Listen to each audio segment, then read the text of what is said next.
With the second episode of Night City Wire having been released this week, we got to see a lot of new footage at the weapons and life paths. Now, I know you've seen the title already, and you likely think I'm crazy. Well, just hang with me for a bit, and we'll get to that. First, I'd like to talk about something that very few people are talking about regarding Cyberpunk 2077. Mirrors. It's obvious that mirrors have been added to the game so you can look at your own created character. Really think they give a rat's dick how you look? What's even less obvious, though, are the cryptic messages that display on each of the life paths. Reddit user Ingrudges Belgium had made a take regarding these bits of text in the mirrors. This is what they said. Nomad, turn back before you enter Night City. Nothing good is there. Nomads value honor and family, things that Night City has in very short supply. Street kid, no future. You grew up in poverty and have only the faintest hope of moving from your caste. Enjoy day-to-day hedonism, hoping you can make the best out of your life while surviving another day. Corpo, trust no one. You're neck deep in the corporate world, and you gotta realize everyone here is looking out for their bottom line. To them, you're either an asset or a liability, never an ally. Most everyone will understand these ideas from the get-go, but this description helps put them into perspective. When thinking about where these phrases came from, it can be really muddy and unclear. Most would assume it's Johnny Silverhand in V's head, trying to communicate to V what the right thing to do is. This theory does not hold water though, due to the fact that all of these images take place during the prologue, before the chip that holds Johnny's consciousness is even found. This leaves only one feasible option. These phrases are coming from V himself. Let me explain why I think this is the case. Each of these instances are when V is looking at himself and has a moment of self-reflection. Now hang with me, because there's more to it than what I'll just describe here, so let's set up each scene individually. In the Nomad life path, V is tearing off a patch from his vest, likely the name or crest of his Nomad family. He knows that he has to go to Night City since his family is in pieces, for one reason or another. He has nowhere else to go and is abandoning his former life. Go back to your family, you can fix this. At least that might be what he's telling himself. In the Street Kid life path, we see V readjusting a broken nose in front of a mirror, and he can't stop thinking about how he has no future.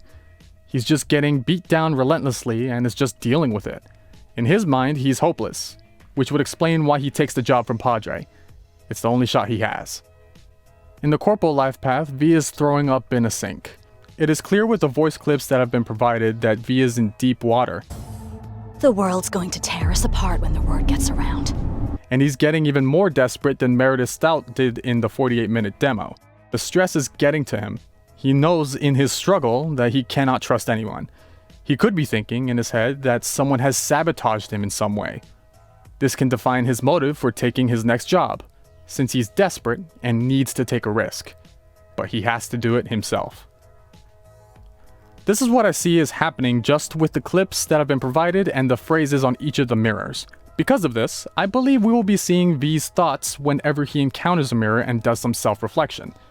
Some people have been theorizing that mirrors might even be some sort of save point system that is seamlessly integrated into the world. It's also possible that mirrors might be a sort of checkpoint after major plot points. My theory is that whenever the player loads into the game from the main menu, V will be staring at a mirror and thinking about what he has to do next, or what has happened recently.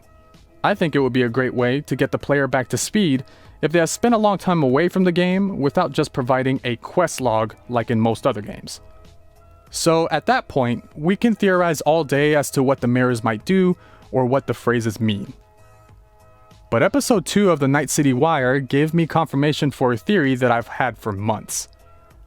A part of me just knew that sooner or later, V would look into that mirror, but instead of seeing himself, he would see none other than Johnny. And that's exactly what we saw here. We get explicit confirmation that we will be able to play as the samurai frontman, with a near universal consensus that this sequence is likely a Braindance. This is a possible theory, as many people would pay to see how it's like to be on stage. I know I would, and technically I am by buying the game. During the production of this video, I learned that developer Pavel Sasko was asked if this was indeed a Braindance, and he said he could neither confirm nor deny this possibility. This is where I disagree with the common sentiment, yet again. This sequence is not a Braindance. First off, In the Braindance sequence shown during the first Night City Wire, there was way more distortion and chromatic aberration along the surrounding edge of the screen. This is not at all present during Johnny's scene. Another reason is that this footage starts way before Johnny even gets on stage. You see him discussing something with a bandmate, likely some sort of disagreement over an aspect of the show. We also see him about to take some pills backstage with a possible other bandmate in the back. And just like V, he's standing in front of a mirror. A moment of self-reflection, perhaps? It would also be awesome if he looks at the mirror and just like V, a phrase of red text appears on the surface. Now, why would such intimate and private moments be shown in a Braindance? That's when I started to suspect something here. The most damning piece of evidence I needed, though, was when Johnny literally points a gun at the crowd. Why? Why would he point a gun at a crowd of adoring fans? Why would a Braindance provide instances that showed Johnny in such a bad light? He's still beloved to the point that Where's Johnny is still being used as graffiti years after his supposed death. That's when it hit me. This isn't a Braindance. It's a memory. This is a memory that is transferred into V from Johnny's chip of immortality. My guess is that this show, this concert, was Johnny's last. Going back to the scene with the gun, I think Johnny might have seen someone in the crowd whom he recognized. Someone that was coming after him. Maybe he knew he was in danger, and that's why he needed to take some medication after almost dismissively throwing his guitar on the table. Perhaps the pills could calm down his nerves before the show. Maybe his bandmate was struggling to get Johnny to show up, and was explaining to him what kind of work he's been thinking about doing to appease the crowd, such as, "Gonna drag a corporal rat on stage, make him kneel, douse him with gas, then light him up." Or perhaps that was just trying to get Johnny hyped up and ready, something that is only necessary if Johnny was already mentally preoccupied or worried. That's when we see him pull out his gun. Perhaps the paranoia eventually got to him, or maybe Johnny was right. We never see Adam Smasher in this clip, but he could still be here. And I think that's a more likely theory.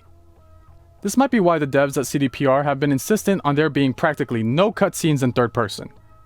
If my theories are correct, the first person view would be integral to the storytelling in regards to the self-reflection scenes, brain dances, and also Johnny's memories being seen through V's eyes. And all of this started with some mirrors. Of course, I reserve the right to be wrong, this is just for theory crafting, but we'll see just how close I am once the game comes out. My name's Aeon, thanks for watching.